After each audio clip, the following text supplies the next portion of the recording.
Hey everyone, welcome to the video. This one we're going over the Monday Night Football Showdown Slate in Mexico. We got the Chargers facing off versus the Kansas City Chiefs. And before we continue, if you guys could leave a like, and if you're new to the channel, please hit that subscribe button. Really helps me out, really appreciate it. You also follow me on Twitter at ChrisPinell16. And spreadsheets available in the link description below for my Patreon. I get NFL on there and NBA as well. Do those every single day and every single week. So if you're interested, links in the description below for my Patreon, cheat sheet, Slack chat, all that good stuff. And projections. And anyway, let's get into this slate. So I am looking forward to it. It should be a pretty fun game. We got a high Vegas total of 52.5, I believe that's what it's at. So it should be a pretty high scoring game. We got a lot of fun fantasy names on here. Patrick Mahomes, TYREEK Hill, Travis KELCE, Phillip Rivers, Melvin Gordon, Keenan Allen. List goes on. A lot of fun options. So should be a pretty fun slate. So we're going to start off with the man himself, Patrick Mahomes at 12,000, the most expensive guy in the slate, and it's definitely deservedly so. So you can never fade the guy on a showdown slate, considering his insane talent and upside every single week, no matter the matchup. And I feel like if I fade him, I am going to be absolutely scared. I know it worked out when he played versus Denver, but he's not going to dislocate his kneecap every single game. Last game, we saw him get 32 fantasy points, 50 passing attempts versus Tennessee. That's the kind of upside you're dealing with Patrick Mahomes. If you fade him, I'd be terrified, so do not do that. And points are going to be scored in this matchup. We got a 52.5 Vegas total here, with the Chiefs having a 28-point implied team total. So yeah, I definitely want Patrick Mahomes here. Now the Chargers, they've actually been pretty decent when it comes to points given up to quarterbacks this season. They're only allowing 15.1 points per game to them, which is 6th fewest. But they're also 21st DVA versus the pass, and they're dealing with a whole different beast here with Patrick Mahomes. He's fresh off his injury last week. He got 450 passing yards and 3 touchdowns, where he had over 30 fantasy points. And that's just typical Patrick Mahomes. That's what we've come to expect with him, and it really doesn't surprise anyone. If like another quarterback like Phillip Rivers, if he drops 32 points, yeah, we're gonna be like, yeah, it's a pretty good game. Patrick Mahomes drops 30 points, we're like, yeah, it's Patrick Mahomes. That's what he does.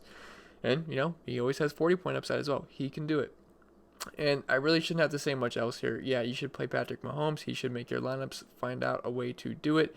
Now, I'm not saying you have to captain him, but he should be in the flex spot at the very least. So Patrick Mahomes, yeah, obviously you gotta like him. So plug him in, at least in your flex spot. Now his number 1 wide receiver, TYREEK Hill. So another guy, he can break the slate at a moment's notice, and he's an obvious top play here tonight, and he should definitely be in consideration for your captain spot, very least your flex spot. He's yet to have a bad game this season, besides week 1 when he got hurt, but other than that, he's been great. 36 last week, 29, 14, 16. A couple of these games were with Matt Moore as well. So, and then 25, then versus Jacksonville, he got hurt, had 4.1 points. But seriously, other than that, he's been great. You've not been upset about one game. And, yeah, he's been great. He had a huge game last week, and with Mahomes back, and I can expect something similar. Now, he's not going to replicate what I did last week every single week, because he had an insane 37% target share and a 56% market share of the team's air yards. Don't expect that again, but just pointing it out. He had 19 targets. He caught 11 of them, had a touchdown, which gave him 36 fantasy points. It was just incredible. Now, a matchup versus the Chargers, it's not incredible or anything, because they've actually been pretty good versus wide receivers. They're only allowing 29 points per game, which is 8th fewest, but TYREEK is unguardable with Mahomes at quarterback, so he's definitely an elite option. He can, take the top off of defense, catch a bomb. I mean, if you fade TYREEK Hill, I'm not saying you absolutely have to play the guy, but you're not safe the entire game. I mean, he could have, say 30 yards near the end of the game, and then, it only takes a 70-yard bomb, and then, he pays off salary. So TYREEK Hill, obviously you got to like him. I'm not saying he's a stone cold lock, but we know his insane upside, and he's been pretty safe too. It's not like he's a low floor, high ceiling guy. He's a pretty high floor, and he's an extremely high ceiling guy. So TYREEK Hill, you got to love him here. Travis KELCE, I like him too, 9K, so we got a nice price drop off here. And I'm a big KELCE guy. Most people are. I'm not saying I'm like the only guy on KELCE in the world, because I'm not. But I just love playing him whenever I can, and I do like the price on him here. Again, for the third time, not a great matchup. Not a great matchup for Mahomes or TYREEK Hill. Doesn't matter, though, for the Chiefs. And the Chargers are only allowing 9.1 points per game to tight ends, which is 7th fewest. But honestly, I don't care. I trust Mahomes and the offense to succeed and produce, then more so than I do the Chargers being able to stop them. So I'll take some stabs here at KELCE, who, even though he hasn't really been like at a monster year really monster game this season, he's been fine. He just hasn't had that typical Travis KELCE monster game. But usually he racks up the touchdowns and he can break a slate. This season, not so much. It's not like he's been bad, but 20, 13, 16, 10, 9, 11, 15, 15. Pretty good game versus Oakland where he had 26 fantasy points, but then 11. So he's not been bad by any means. He's been very safe, but for the price we pay for him, he's not really getting the job done besides the Oakland game. But he's been incredibly safe, and I do think he's got one of the safest floors on this game, so I definitely don't mind getting some pieces for him. I think he's a pretty safe cash game play if you're playing cash on a showdown slate. Doesn't have that TYREEK Hill upside, although he has flashed it in the past, so I guess he does have the TYREEK Hill upside, but he just doesn't show it as much as TYREEK Hill does. And last week, it was kind of odd. He only had a 14% target share, but Hill also had an unsustainable target share number, so I'd expect it to be spread out between the entire offense. And I think he's a pretty fine play here. And, it would never surprise me if he gets 2 to 3 touchdowns in a game because that's just what Travis KELCE does. He's a monster in the red zone, so don't mind him whatsoever. And he's only 9K, so you are getting some savings off of TYREEK Hill if you choose to go that route. Phillip Rivers comes in at 8,800. And I got to say, he looked extremely washed last game. Like, it was terrible. And, it's versus the Raiders as well. And it should have been a pretty good game for him. He only completed 17 passes on 31 attempts, 207 yards, 3 interceptions, 2 touchdowns. One was near the end of the game to Austin Ekeler. It was a pretty bad game for him. And really, the past 3 weeks have not been great for fantasy. He has scored no more than 13 points. And he really hasn't had a big game since week 1. Like 13, 11, 11, 24, 20, 6, 23, 23. I mean, those games aren't terrible, especially for his price. But then 11, 27. So the best game we've had all season is 27. That was versus Indy. Other than that, we've had some pretty mediocre games with a couple of 20-point games mixed in. But, I mean, he's really not been that great. But I'm not expecting much here. But he's a cheaper quarterback on a showdown slate, so I always have to have interest. And the best way to attack Kansas City is on the ground. They're 31st DVOA versus the run compared to 5th DVOA versus the pass. But despite that, they're still giving up 20 points per game to quarterbacks, which is bottom half in the league. We saw Ryan Tannehill have a pretty serviceable game versus them last time out. So I don't mind him here. He's got weapons to throw to. He's got Keenan Allen, Austin Ekeler, Melvin Gordon, Mike Williams, Hunter Henry, if I already said him. So, I mean, he's got weapons to throw to, so it wouldn't surprise me if he had a fine game here. I'm probably not going to put him in the captain spot. Not probably. I'm more than likely not going to. But I think he's a pretty good flex option because he's a cheap quarterback on a showdown slate, and they're always safe bets most of the time. So Phillip Rivers, I think he's fine. Just not an exciting play for me. Next guy I like a ton, actually, though, Melvin Gordon at 8,600. I think he's a fantastic play here. I love using running backs versus Kansas City, and he's finally looking like old Melvin Gordon again. The past 2 weeks, he's had over 20 touches and 3 touchdowns with over 20 fantasy points in each one. In week 10, he had 72% of the snaps compared to Austin Ekeler's 45%, so that was nice to see, and he very easily out-touched him as well. And like I said earlier, we want running backs versus Kansas City. They're 31st DVOA versus the run, and they also have the worst run defense grade on PFF, and are giving up 32.9 points per game to running backs, which is most in the league. So this is an awesome matchup for Melvin Gordon. And we also saw Derrick Henry murder them last week. He had that ripped off that 70-yard touchdown. Not saying Melvin Gordon's gonna rip off a 70-yard touchdown, but they're just a very bad rush defense team. Just pound the rock versus them. That's the way to beat them. And you could also make a case for him in the captain spot. I think he's a fantastic flex option, but if you want to put him in the captain spot, I think that's fine too. I think he's got a lot of upside here. The past 2 games have been great, 25 and 23 points, getting a ton of volume here, 8,600. I think he could be a little bit more expensive. He's been looking good too. He has some explosive runs. Melvin Gordon, I like him a lot at 8,600. Definitely a core play for me. Keenan Allen at 8,400. How the mighty have fallen. His price has come down quite a bit since earlier in the year. I remember that one game versus Pittsburgh, wasn't he? He was 10,400. Now we're all the way down to 8,400. I still think he's a fine play though. And even though he has fallen off a cliff from the beginning of the season, I mean, 29, 17, 46. 9, 5, 5, 10, 12, 7, 16. Not too bad last week, though. Not too bad. So that was nice to see. But it's just because there's so many mouths to feed now. You got Hunter Henry back, Melvin Gordon back. So, production has taken a dip here. I mean, you'd expect that, too, with guys coming back. But the 11 targets were nice last week. And Kansas City is actually allowing the 4th fewest points per game to wide receivers. As crazy as it sounds, but it's true. Everyone thinks of Kansas City having a terrible terrible just defense in general. Which they're not the best defense in the world. They're awful versus the run, but they've actually not been terrible versus the pass, I gotta say. And he's still cheap enough where I've got interest in him. He still leads the team in target share and market share of the air yards, which he's 26% target share and a 34% market share of the air yards. He's also second in the NFL in air yards as well, only behind Mike Evans. Well, that was before the week started. Obviously, the numbers would have him, below now because he hasn't played his game yet. But KEENAN, he's still up there in air yards. It's just been ugly the past few games. Not the past few games. He was fine last week, but just in general, for the price you're paying for him, you're expecting a lot more out of him, and he really hasn't been producing much. And he hasn't topped 100 yards since Week 3 versus Houston. He's only had 2 100-yard games this season, so we're probably going to need him getting to the end zone for him to really pay off his salary. If he gets you 18 points, you won't be too upset about it, but for us to get over 20, I think we're going to have to get into the end zone. But I could definitely see it happen, and I do like the price. One concern here would be, though, if LA just takes a really run-heavy approach here, which obviously I think they should. That's why I like Melvin Gordon a lot, but that could change if the Chargers fall behind early. They'll have to throw the ball a lot, so I think he now does make sense. I like the price on him. If I had to pick between him or Melvin Gordon, though, give me Melvin Gordon, just because of the terrible run defense they have. Hunter Henry, 8,200. I like him a lot. I shouldn't say a lot. I like him, just not a lot, but I definitely think he's a solid play. And he's been awesome this year. He scored double-digit points in every single game but one versus Chicago. He had 13 last week, 15, 8. This is still not terrible either. 15 versus Tennessee, 33 versus Pittsburgh. Then week 1, he had 10 points. So he's been very good and very consistent. You really haven't been too upset about one game he's had this season. And Kansas City hasn't been great versus tight ends this year, and they weren't last year either. They're not. I shouldn't say they're awful. I don't think I did say they're awful. They've been pretty mediocre. They're allowing 14 points per game, which it's slightly below average. So it's not like they've been great, but they haven't been awful either. But still, I think Hunter Henry will be fine in this matchup. He's second in target share on the team. So I think he's fine at this price, and I think he has a good shot of finding pay dirt as well. So Hunter Henry, he's been solid this season, so I don't mind him at all. Damien Williams at 7,400. So I do think he's a pretty solid play here. He does have the questionable tag, but that's for a family matter, so it's like it was like an injury or anything. And he did travel to Mexico, so he should be good to go here.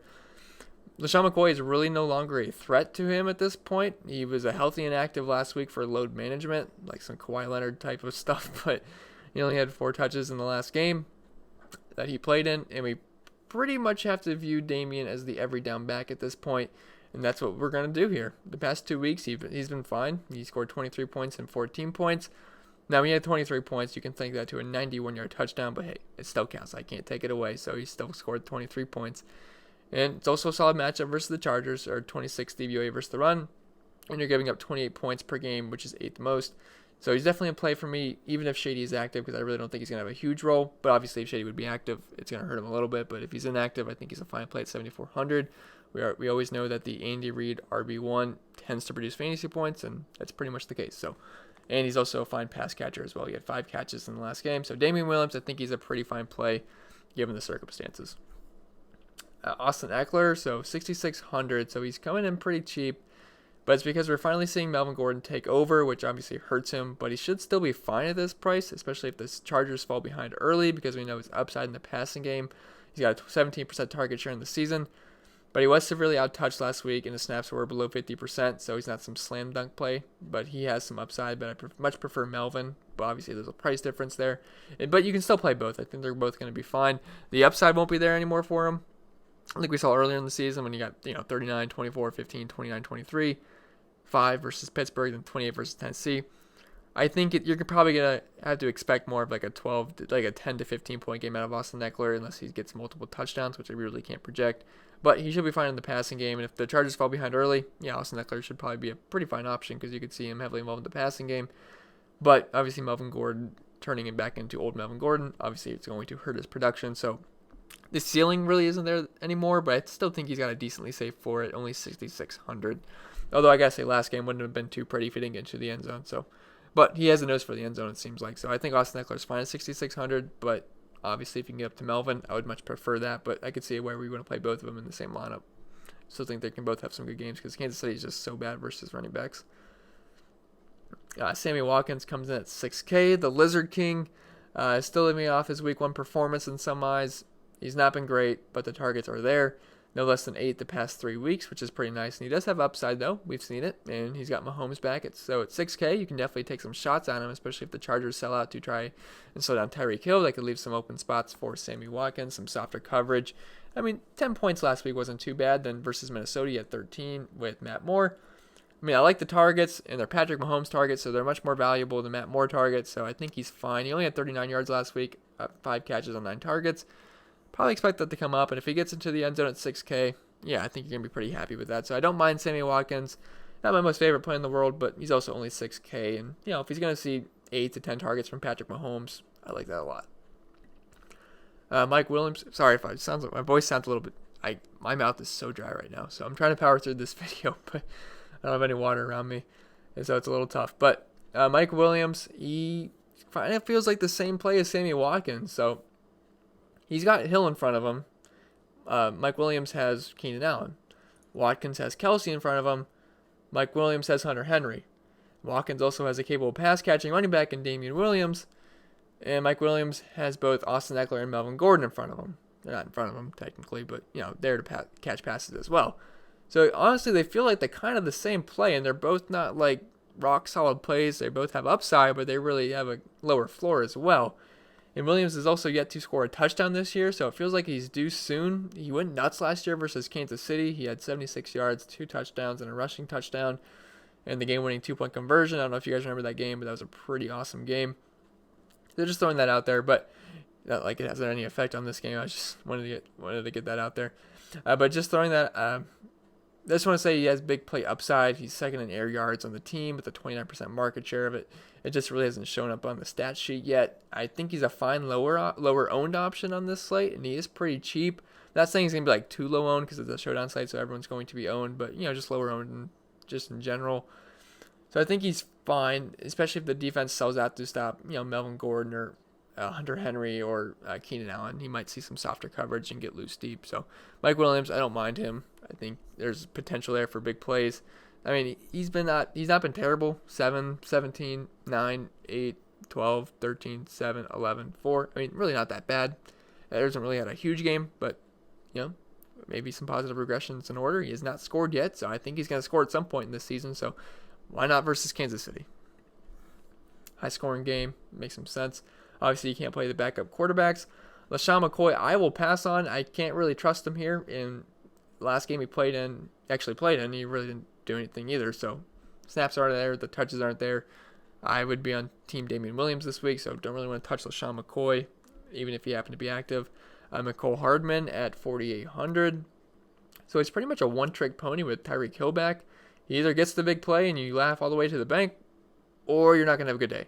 And he's basically the great value brand TYREEK Hill, if that makes any sense. I'm not knocking him or anything. I think he's got some talent. He's blazing fast and he's pretty solid. I just think there's a lot of targets going around to guys not named MECOLE HARDMAN here, so opportunity is not going to be there. His snaps have been around 20% recently, and he's he was on the receiving end of the awesome Patrick Mahomes jump pass touchdown that he took to the house last week. And really, that's just what you have to hope for MECOLE HARDMAN. You have to hope for the big play. I mean, he's been fine. It's just, I can't trust it. He only had one target last week. It just happened to go to the house, and that's just what you have to hope for. Versus Minnesota, absolutely nothing. Got a fumble. Green Bay, though, 2 catches, happened to get a touchdown. Versus Denver, 2 catches, happened to get a touchdown. I mean, but this is with TYREEK Hill being gone where you saw the uptick in targets. But after that, I mean, you just can't trust the volume there. He's barely on the field, and he's 4,800. If he was like in the 2K to low 3K range, yeah, I think that's where you'd have more interest. But he's higher priced than Demarcus Robinson, which doesn't make sense to me. So MECOLE HARDMAN, I think he's a pretty risky play. Not someone I'm looking to plug in just on a main lineup for me. But maybe if you're making a whole bunch of lineups, you could throw him in a couple. But pretty risky business for me with MECOLE HARDMAN if you're making one lineup. Demarcus Robinson at 4,400, I think he's the safer play here. He did see 5 targets last week, and he was on the field for 67% of the snaps, which was much more than MECOLE HARDMAN. So if I have to pick between the two, him and Hardman, I'm going to go Robinson here. And we've seen him connect with Mahomes before as well, and he's cheaper. We saw him have that pretty good game versus the Raiders with Patrick Mahomes, where what he scored 6 catches, 6 targets, 172 yards, 2 touchdowns, 38 points. I don't think he's going to do that again. Obviously, TYREEK Hill was out of that game, but still, I like that he's on the field more. I like that he had 5 targets last week, and that's 5 targets from Patrick Mahomes. It's a lot more valuable than a lot of people. So, he had 9.6 points. He's cheaper than Hardman. I think Demarcus Robinson makes more sense here. And the other Williams, I will pass on him. The kickers, obviously, they're fine. If they hit their field goals, they become good value plays. Harrison Butker would be my favorite kicker, just for obvious reasons. The Chiefs have the higher implied team total. They're going to be in the red zone or field goal range more often. They're going to move the ball, more scoring opportunities, and he's been good this year. 16, 18, 6, 12, 7, 7, 11, 10, 4, 17. So I like Harrison Butker quite a bit, and probably someone you want to plug in your lineup, especially if you're making one lineup, because he's going to be popular and he's going to allow you to fit in some other studs. Then Badgley, I mean, he's fine. I prefer Butker. If you want to go double kicker, I guess you could, but not something I typically love to do, especially I think it's going to be a pretty high-scoring game. I think there's going to be a lot of touchdowns, but, I mean, he's going to be fine. He's going to be the more contrarian option at kicker. I don't know if you really want to get contrarian kicker, but I do prefer Butker, and he's only 200 more, so I'd really try to find a way just to get Butker in, but they're kickers. I mean, it's whatever. Chiefs defense, I don't really like either defense here. This game is in Mexico, so it's not like either team has a home field advantage. I mean, maybe if KFC was at home or something, I'd have interest, but they're not. They're both in Mexico, so I don't really love either, and I just prefer to have the offensive weapons here, and hopefully we don't have to go all the way down to a defense. If you do, I guess I'd prefer the Chiefs defense because Rivers looked extremely washed, and he does have some turnover problems, so I guess the Chiefs defense, maybe they get lucky with a pick six or something, or just get a whole bunch of sacks versus Phillip Rivers, and we know he's not athletic whatsoever. He turns the ball over, so yeah, I mean, I'd prefer the Chiefs defense, but I don't love either. Chargers defense, I'm not going to play the Chargers defense versus Patrick Mahomes. And really, that's about it. None of these guys are worth really anything at this point. Pringle, he was fun for a little bit, but he doesn't see the field anymore. Not going to play a fullback. Pope, no. Derek Watt, no. So really, that's as low as I would go. Really, the Chiefs defense, I really don't have any interest in the Chargers defense. As for core plays, I'd want to get Patrick Mahomes in. I'd want to get Melvin Gordon in. I like Melvin Gordon a lot. And then at that point, you can go a whole bunch of ways. I mean, probably plug in Butker at this point. And you'd have 8,400 left per position. I don't know who you'd put in the captain spot. Maybe someone like... I mean, you could always put Melvin Gordon in the captain spot. You could use Patrick Mahomes. You could use Butker. You could go Butker at kicker. I mean, let's just say we plug in someone like, I don't know, Travis KELCE. 5,900 left. That's definitely doable. You could plug in someone like Demarcus Robinson at that point. That gives you 7,500 left. And you could afford Damien Williams, so I don't hate something like that. Don't go just plugging this lineup all willy-nilly in all your contests. I just made that up on the fly, but honestly, that's not too bad. You got Travis KELCE in the captain spot, Patrick Mahomes, Melvin Gordon, Harrison Butker, Demarcus Robinson, Damien Williams. Although I don't like not having Phillip Rivers, but also Phillip Rivers isn't like an absolute must-play. It's just that I like having quarterbacks on my Showdown roster, so you guys can play around with it and just, I don't know, but those are some of my favorite plays on the slate. But anyway, I'll leave you guys with that. If this video was helpful, remember to leave a like. If you're new to the channel, please hit that subscribe button. It really helps me out. Really appreciate it. You can also follow me on Twitter at ChrisPanel16. And I'll see you guys in the next video. And I got to get some water. I cannot feel my mouth. It's extremely dry right now. Hope you guys had a good Sunday as well.